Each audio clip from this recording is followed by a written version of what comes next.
Ay, inuulit ko po, ako po naglalakad ngayon para magbayad ng water bill. Inuulit ko po yung nakapost diyan na mag-ingat po sa mga scam. Yan po ay pinangako ng ibang mga malalaking vlogger na mag-comment ka lang, like, at i-risk back kanila, babalikan kanila. Pero hindi po totoo yan. Ako po yung nag-try dyan, kasi maganda rin naman po yung kita kong food na ginawa niya. Nag-try po ako. Nag-try po ako kung totoo yung sinasabi niya, pangako. Naka-screenshot po yun, pero hindi po totoo. Mga strategy po yan ng mga talagang malalaking vlogger para mas lalo pa silang sumikat at managdagan yung mga followers nila. Kaya ako, hindi na po ako basta naniniwala sa ganyan eh.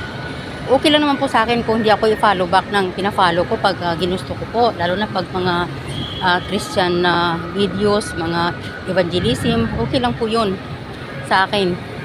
Kasi gusto ko rin makakita ng mga ganun. Nasa media na po tayo ngayon.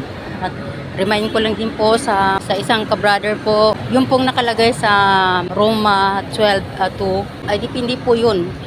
Kung mga baguhang Christians ay hindi po talaga basta-basta makikisama, lalo na sa mga hindi Kristiyano, kasi pwede pong madala sila. Pero pag may tamang ka na sa pananampalataya, spiritually, medyo malalim ka na sa awa ng Diyos, hindi na tayo madadala. Kahit hindi Christians, pina-follow ko po yun pag nag-follow sa akin. Basta hindi naman lahat ng pinupost niya ay kailangan kong i-like yun, kasi wala alangan man hindi ako gagawa kundi magla-like nila na magla-like. Yun po, sa akin lang po, parang konsuelo din po yun sa kanila dahil nag-follow sila, nag-like sila sa'yo. Hindi po matawag na compromising ang tawag doon, kasi malay natin kung sila ay isang araw ay makilala sa Panginoon at sila po ay makapanood ng mga post natin sa Bible na kung paano makilala ang Panginoon. Ganun lang po yung sa akin, pananaw ko po. Nasa media na po tayo ngayon, na kailangan na natin lawakan ng ating pag-iisip tulad ng sinabi ng Panginoon sa aklat ng Matthew 11:18-19. Po, nakasulat. Tingnan natin saglit. Medyo malalim po ang Bible ko, nawala na po ang NBB.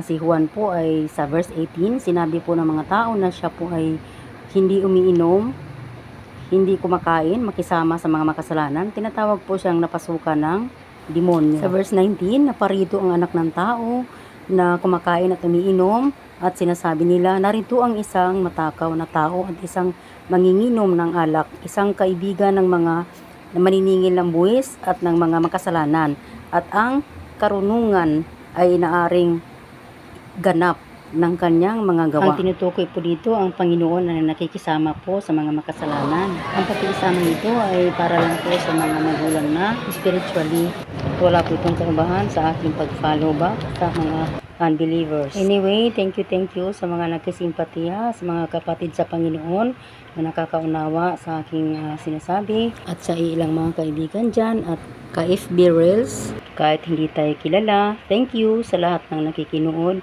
God bless us all.